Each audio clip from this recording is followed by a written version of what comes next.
So I think that along with being a role-playing game, Dungeons & Dragons is, at its heart, a storytelling game. The way I describe D&D to muggles is that it's a game where a bunch of friends sit around a table and improvise a story together, using some rules for structure and dice to represent random chance. Really, D&D provides that framework around which we can wrap a story. Most of pre-written adventures that we've gotten so far are based on European mythology, and as the game has expanded to new audiences around the world and publishing new works for D&D has become more accessible, folks are able to mine their own cultures for brand new stories to tell using the 5e system. And one of the most celebrated and substantial works to come out recently was the Islands of Sina Una, a campaign setting based on pre-colonial Filipino mythology. This book provided that setting, and it gave you player options and new monsters and items, but it didn't really have pre-written adventures for you to easily take to your gaming table. And if you followed me for any period of time, and thank you if you have, you know that I like adventures crafted by good writers and designers that are ready to play, because I just don't have time to homebrew something from scratch. Well, today's paid Kickstarter preview, Tales from Sina Una, gives you more than 200 pages of new stories to tell and adventures to run on the Islands of Sina Una. It has 13 new adventures, of course, based on Filipino mythology, and it still brings you some new player options, including 3 new martial subclasses inspired by martial arts that were developed in the Philippines, a new player race born from the spilled blood of a world-ending serpent, new magic items and spells and monsters and NPCs. But before we go any further, you need to know that this Kickstarter is ending really soon, in just a couple of days. So if you want to jump on board, go check it out right now using our link in the corner of your screen right there or in the comment section below. So let's talk about some of the things that make this setting unique. The stories of Sina Una are infused with the idea of animism, the idea that everything, including plants and animals, lakes, mountains, the very air itself, all have a soul and really like a personality. In this adventure, a gust of wind might take a liking to a particular party member and begin playing pranks on them. A great beast of the forest might imagine itself as a god, accumulating power and worshippers. And this is a very beautiful setting with a diverse array of natural settings from volcanoes to forests and mountains and oceans. So let me give you a taste of some of the adventures that you can enjoy in the Tales from Sina Una. And keep in mind that these are all written by Filipino writers and designers from around the world. And I'm going to do my absolute best with pronunciation, which is not my strong suit, as you may know, so please be patient with me. In the Stingless Hive, a village famed for its beekeeping suddenly goes eerily quiet. So its neighbors send out an adventuring party to investigate. They find a cyclopean hive and fevered, menacing swarms of bees where the peaceful village used to be. It's up to the adventurers to determine what happened.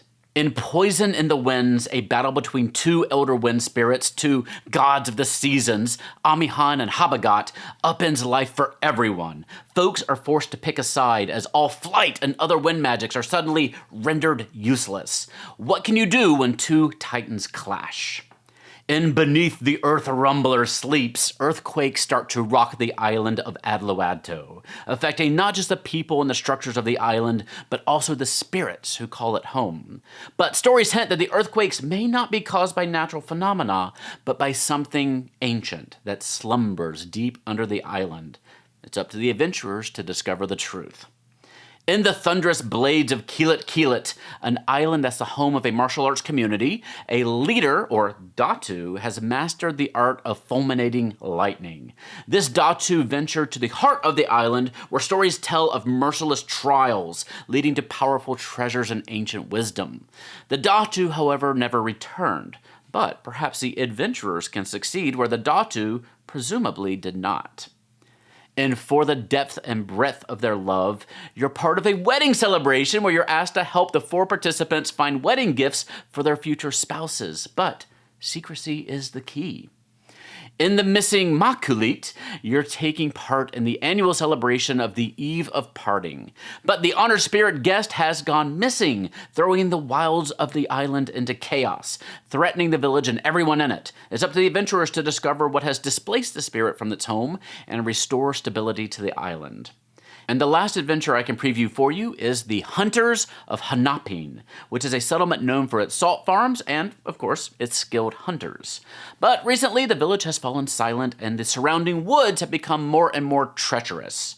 Rumors abound about what happened. Was there a disastrous betrayal? Did the local Datu's inexperience lead the settlement to ruin? Or are other external forces at work? It's up to the adventurers to make their way through the jungle to find out. So let's talk about the pledge tiers, and all prices are in US dollars. You can get the PDF of the book for $30. You can get the hardcover and digital versions for $50. Or at the digital deluxe tier, which is also $50, you can instead get the PDF versions of both the original Islands of Sina Una book and the new Tales from Sina Una adventure book. There is a box set available for $80, which includes the hardcover book, the PDF, a set of standees that you can use as minis, and a reference card deck. And yes, their publisher is Hit Point Press, so you know that everything is going to be high quality. There is a $120 premium box set, which includes everything in the box plus the original Sina Una book right here in hardcover and digital formats. The $250 deluxe box includes a special foil storage box, the deluxe special edition foil copy of both books, a PDF of both books, the standees, reference cards, plus the complete pen set, and a tier-exclusive basket chicken pen. We'll talk about those pens more in a sec. You can also mix and match things with the add-ons. The standees are $25, the reference cards are $30, and there are 3 pen sets, each for $40. The Abayan set, a monster set, and a celestial eater set. Or you can get all the pens for $100. There is a $10 sticker sheet and a $16 Sina Una dice set. There's also a $25 GM screen, and depending on what stretch goals are able to unlock, there may be even more. You're just gonna have to go visit the campaign Kickstarter page to find out. And that's the Tales from Sina Una, a book I've been hoping for a long time. If you're looking for some new stories for your table, unlike any you've probably run before, this is a great opportunity to get some with high quality art, writing, editing, and production values. Again, the campaign is almost over, so please go jump in before it's too late. If you use our links either in the corner of your screen up there or in the video description or the pinned comment down below, they'll know we sent you, which helps us stay on the air. And I've been fortunate enough to visit the Philippines twice. Once I went to the tourist island of Boracay with my buddy Ramsel, which was just phenomenal. And then I went to the islands of Palawan, which was one of the most beautiful places I'd ever visited. Whenever anyone asks me about the best vacations or best vacation destinations I've ever had, the Philippines is always the first place that comes to mind. If you ever get the chance to go, I really recommend it. My name is Theo, by the way, if you're new here, and you can find me on YouTube at The Gallant Goblin or over on Twitter, Facebook, and Instagram. For now, though, stay safe, have fun, love each other, and I will see you next time at The Gallant Goblin.